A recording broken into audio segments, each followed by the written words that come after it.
तो देखिए हम एक्सरसाइज 3.2 का फर्स्ट क्वेश्चन कर चुके हैं अब तक। तो सेकंड क्वेश्चन है कि A1/A2 B1/B2 और C1/C2 का कंपेयरिंग करके, मतलब इनकी तुलना करके ये दिखाइए कि जो इक्वेशन जिन लाइनों को रिप्रेजेंट करती है वो एक बिंदु पर काटेगी या समांतर है या समपाती है। तो नंबर 1 पहला ही क्वेश्चन सेकंड का फर्स्ट पार्ट है, इसमें A1/A2 कितना है। इसमें A1/A2 कितना है 5/7। B1/B2 कितना है घटा 4/6, मतलब घटा का 2/3।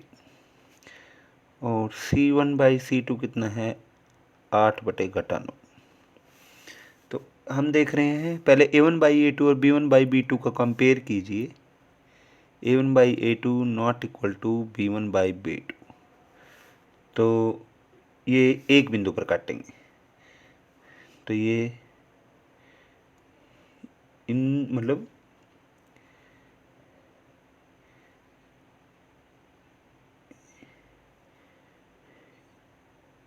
इन रैखिक समीकरणों को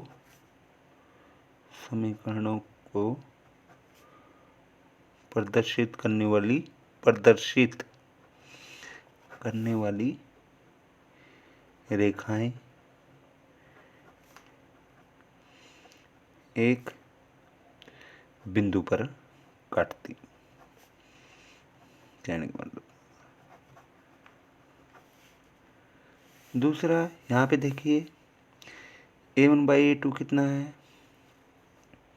9/18, मतलब 1/2। B1/B2 कितना है 3/6, कहने मतलब 1/2। और C1/C2 कितना है 12/24, मतलब 1/2। कहने का A1/A2 भी 1/2, B1/B2 भी 1/2, C1/C2 भी 1/2। कहने का मतलब क्या है A1/A2 बराबर B1/B2 बराबर C1/2, मतलब तीनों अनुपात बराबर हैं। तो इन रैखिक समीकरणों को आप लिखेंगे, इन रैखिक समीकरणों को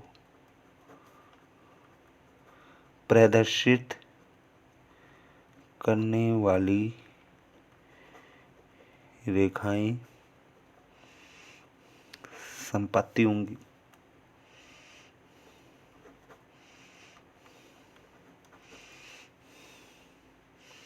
ठीक है, समपाती होंगी।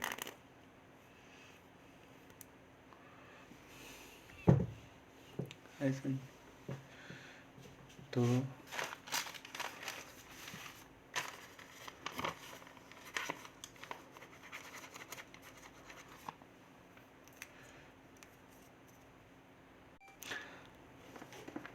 तीसरा पार्ट देखिए A1/A2 6/2, मतलब 3/1।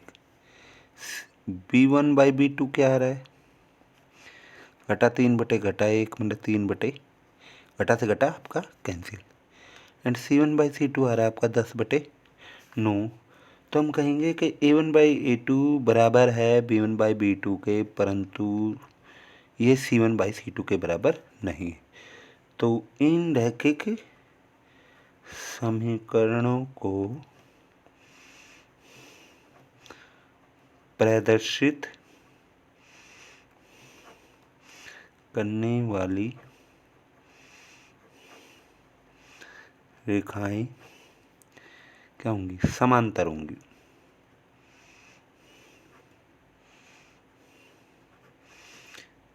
अब देखिए ये एक बिंदु पे काट रही है, ये इस पे मतलब संपत्ति है, तो मतलब अपरिमित रूप से अनेक उभयनिष्ठ बिंदु हैं। तो ये भी हल है, इसमें भी हल है, इसमें इंडिपेंडेंट सॉल्यूशन है, ये डिपेंडेंट सॉल्यूशन है, मतलब ठीक है।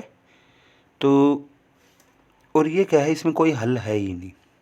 तो कहने मतलब ये कहने संगत है या नहीं है।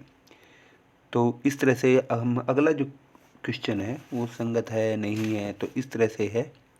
तो हम अगला जो पार्ट देखते हैं, अगला क्वेश्चन देखते हैं।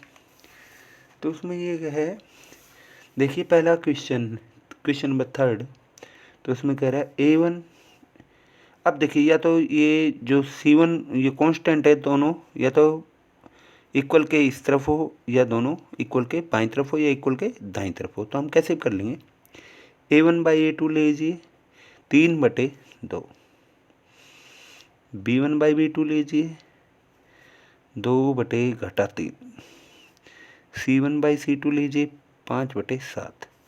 तो A1/A2 not equal to B1/B2।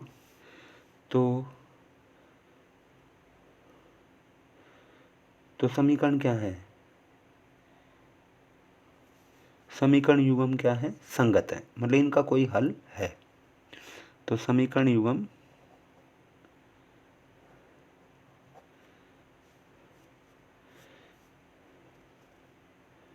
रैखिक समीकरण युग्म, रैखिक समीकरण युग्म संगत है। ऐसे अगला क्वेश्चन देखिए, A1/A2 2/4 कहने का मतलब 1/2, B1/B2 लीजिए घटा 3/6 मतलब 1/2, C1/C2 लीजिए 8/9। कहने में ये दोनों बराबर है, तो फिर हम ये चेक करेंगे कि C1/C2 के बराबर है या नहीं।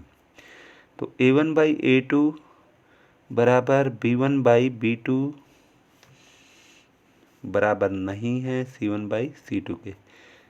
तो मतलब समांतर रेखा है, कोई हल है ही नहीं। तो रैखिक समीकरण युग्म, इसलिए रैखिक, इसमें भी लगा देते हैं, इसलिए रैखिक समीकरण युग्म असंगत है।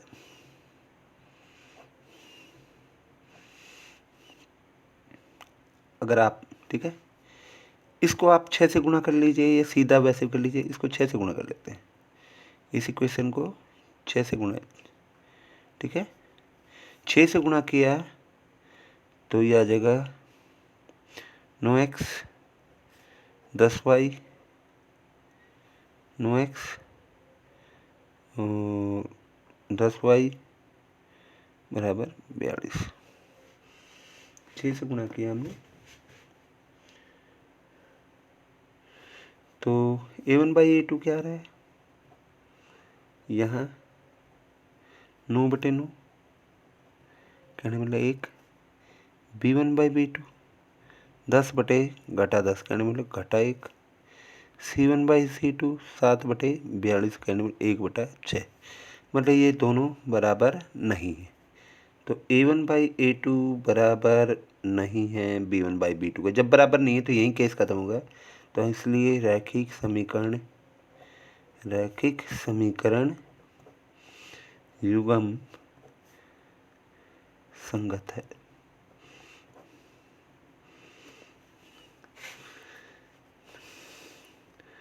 ठीक है, अब देखिए इसमें, देखिए A1/A2 क्या है, 5/10 कहने में -1/2। B1/B2 क्या है, -3/6 मतलब -1/2। C1/C2 क्या है, 11/22 मतलब -1/2। तीनों बराबर है। तो A1/A2 बराबर B1/B2 बराबर C1/C2, मतलब अपरिमित रूप से अनेक हल है। तो इसलिए रैखिक समीकरण युग्म संगत है। ठीक है, इसी तरह से अगला देखिए, अगर हम इसको 3 से गुणा कर दें तो 4x जमा, या इससे आ जाए 4x जमा 6y बराबर 24। तो A1/A2 कितना आ रहा है, 4/2 मतलब 2। B1/B2 कितना आ रहा है, 3/6 मतलब 1/2, सॉरी 6/3, 6/3 मतलब 2/1 मतलब बराबर 2। अच्छा, और C1/C2 क्या आ रहा है, 24/12 मतलब बराबर 2। तीनों बराबर है, तो A1/A2 बराबर B1/B2 बराबर C1/C2, इसलिए रैखिक समीकरण युग्म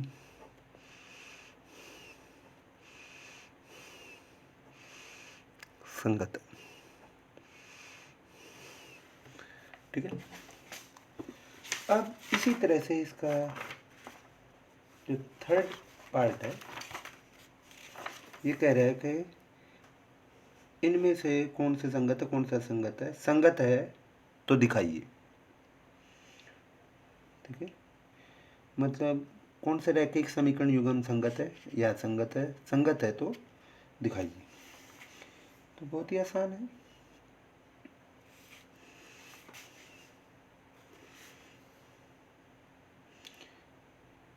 तो इनको ग्राफिकली शो करेंगे। तो तीसरा क्वेश्चन सेम।